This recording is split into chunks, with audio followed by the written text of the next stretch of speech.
As we begin, we will just start with using a random pattern that we have from a previous sewing project. We're just gonna cut along those lines, kind of loosely get the design that we are going for. It's gonna be, yeah, there's the front piece, and then we're gonna go ahead and do the back pieces, and this is just everything really quickly done. We're gonna do some quick snippety snip snips. I'm gonna use the side panels, just kind of going off of whatever, not being too curious, but you're gonna just get a bunch of pieces, and I think it ended up calculating out to be about 5 pieces total, which is the standard for most dresses, so just snip, snip, snip. Since this is a pretty boring part, we're just going to talk about pinning stuff together. So with pinning, makes me think of Pinterest, which makes me think of projects, which makes me think of this and that. I procrastinated this way too long, but we got it done, and that's what matters. You know, it's currently October 29th, and I was supposed to have this done by tomorrow, October 30th, for the party that I am going to. And I'm not normally a Halloween person, but you know what? It's totally fine.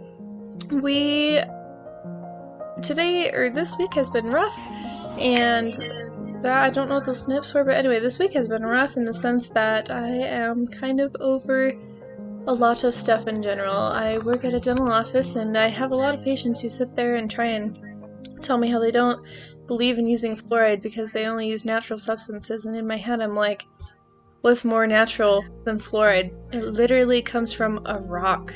But anyway, that's another rant for a whole nother day, but anyway, we're just gonna go ahead and sew up all those pieces.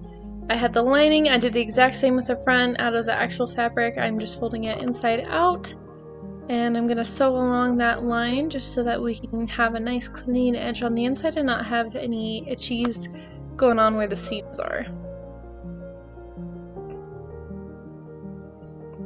And then I went ahead and sewed it. I'm just gonna go ahead and iron here because, you know, we like having it nice and flat. Then you're gonna take that and kind of start making out your skirt, how you want it to look. And you're gonna start with taking all these pieces and pinning it and calculating way too much, and find out later soon that that was such a waste of time, but it is okay because that's what we're here for.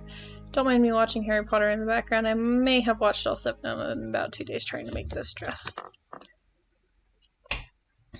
There I go. You're just going to go ahead and sew the pieces all together to make a nice pretty skirt.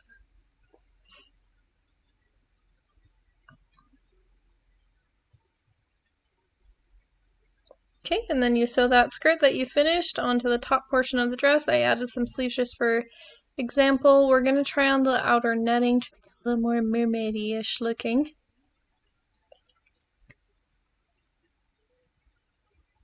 So we're just going to go ahead and cut the line very loosely. This doesn't have to be fancy with the netting. Thankfully, it doesn't really fray a whole lot, so just go ahead and just kind of snip, snip, snip away. Then you're going to realize you want to go on a trip for your anniversary. You pack, you hop on the plane, and then the plane takes off up into the sky. Then you get home and realize you married an oversized toddler. Anyway, back to the project. So then you're going to go ahead and use that knitting again, kind of make it fit again, kind of the same thing you did before you left for your trip, and then you're going to piece together how you want the sash to look, make it more Greek goddess looking, and that's what we're going for. So you're going to pin those pieces together, and I just used this leftover scrap fabric. I also made this belt while I was in Texas, and so I just went ahead and put it on and see how it was going to look. And then I'm going to go ahead and just sew on those netting pieces together and see how that goes. I also used an elastic just to kind of help hold everything together and make sure that it was going to fit the way I was hoping for.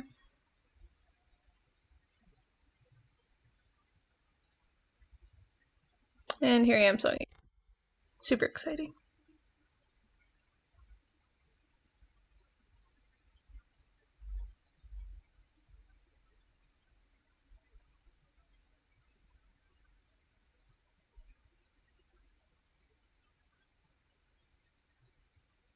And then you want to thank your grandma for buying these hook and eyes probably like 30 years ago, because then you didn't have to buy it yourself. So here I am just going to go ahead and sew those on so that I can be able to open and close this and it's not attached to the dress. So if I need the dress for anything else for some weird reason, if I'm going to a ball or something random like that, then we'll just go ahead and hook this on, and then I can just put it on over the top of the dress. Careful not to poke your finger. I'm kind of used to stabbing myself accidentally with needles, so it's no surprise here, but you know. Safety first, kids.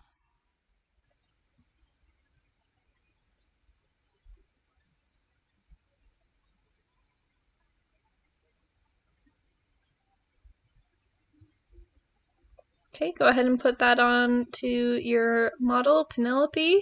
Your little dress form, Penelope, because we all need a good Penelope in our life. And go ahead and flow it out, see how it's going to work. Attach the sash to kind of cover up the ugly seam. It makes it look a little bit more formal as well.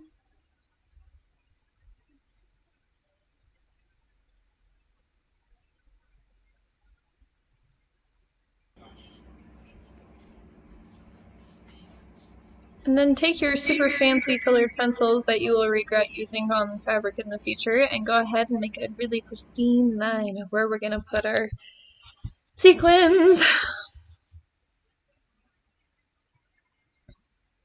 As you can tell, I'm very enthusiastic about this. The look on my face shows it. Also, does anyone else have the problem that they constantly look angry in like every single face just because that's like your face and that's just what you look like in photos? Because I have that problem all the time. Anyway, so this part we're just going to go ahead and start putting on the sequins to make a nice little trail, to make it kind of like a snaky snake shape. And you're just going to go ahead and put those all on.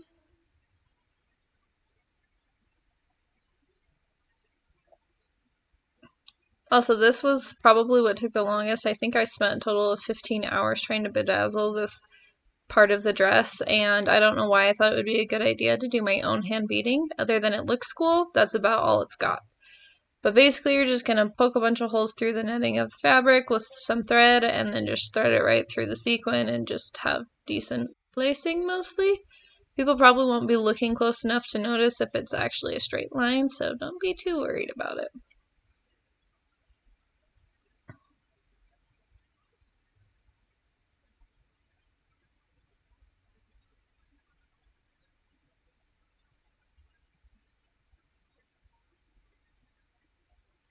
Gonna keep doing some sequins.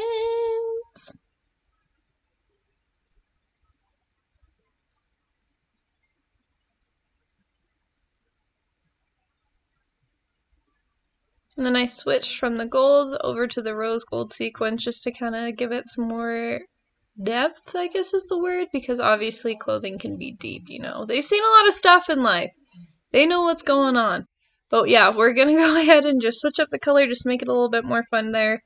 Here it is a little bit closer up, so you can kind of see the slight color change. It's not super noticeable, but it's enough.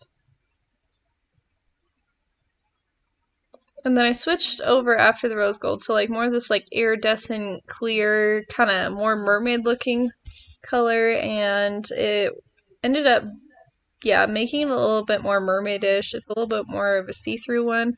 So it kind of looked like fish scales, which is definitely what we're going for with this dress.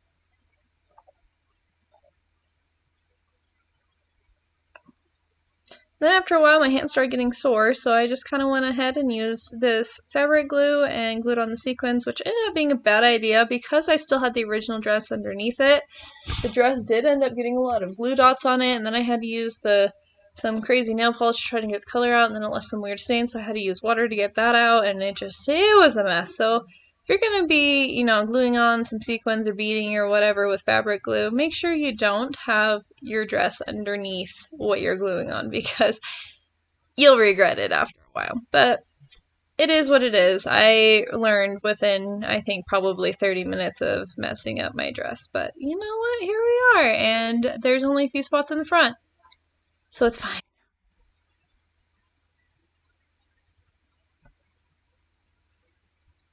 And just keep on gluing for 15 hours and then you'll get to the point of being done. Voila! We've got some bling on the dress. And on the upper portion I did sew it just because it's going to be rubbing a little bit more, so I sewed a lot of the beading on. The lower section I just kind of glued on because it was a little bit quicker and it wasn't worth it. And here I give a really boring So, explanation I'm just of gonna be painting a painting. crown, so I'm just gonna fast forward it for you.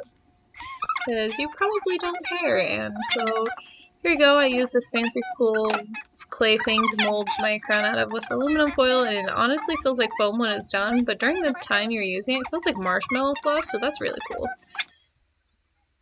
And then here I am just gluing on a bunch of sea-looking model things I made out of the foam, and after it does take 3 days to dry, and then you have to paint it, and then I glittered it, and anyway, basically I was trying to figure out how I was gonna glue all of this down, and I went and bought a bottle of super glue thinking that would be a good idea, and then I quickly switched from super glue to hot glue because hot glue dries faster, and I don't have the patience to hold super glue on forever, and I don't really like gluing my finger to things either, so if that's your thing, stick with super glue. If not, hot glue might be for you if you're a toddler like me.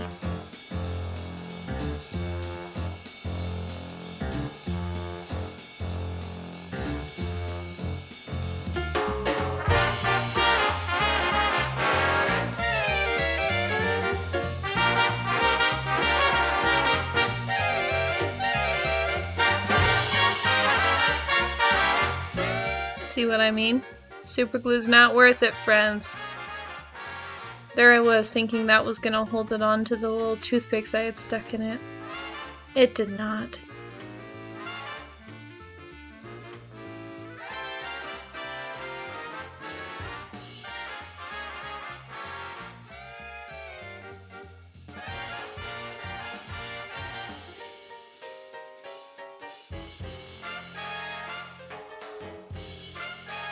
But it's okay, because you use hot glue and then you can really bling that thing out. Look at all that sparkle shine.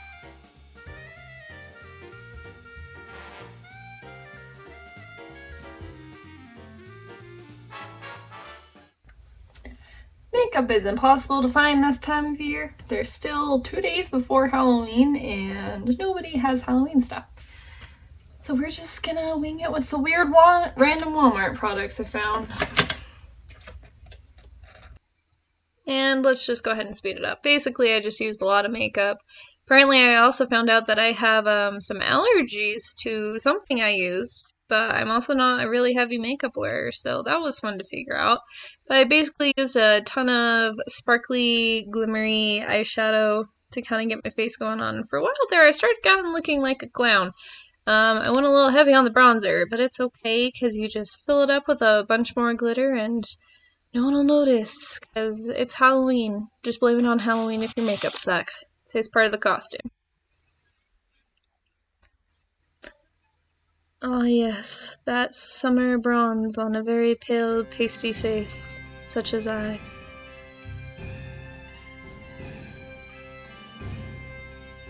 Make sure it runs all the way down your neck so that it matches and you're not just a sparkle face. Here I am putting some of the bling from the sewing project and putting it on my face to help me match the dress a little bit more because I'm not that fancy. Then you're just gonna kind of fluff your hair up on top of your head, place some bobby pins, and call it good. And then crown yourself because you're a queen.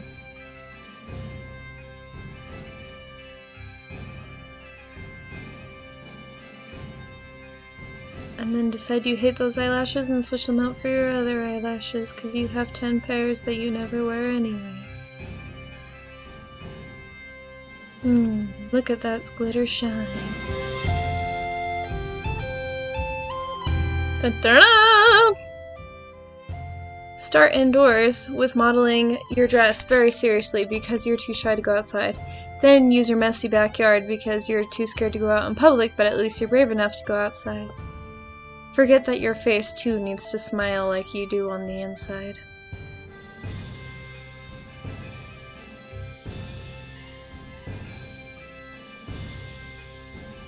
If you like weird, random sewing projects like this, let me know and I will make more because that's fun. And yes, thank you for your time, and I hope you enjoyed watching my random creations and random accent that doesn't actually exist.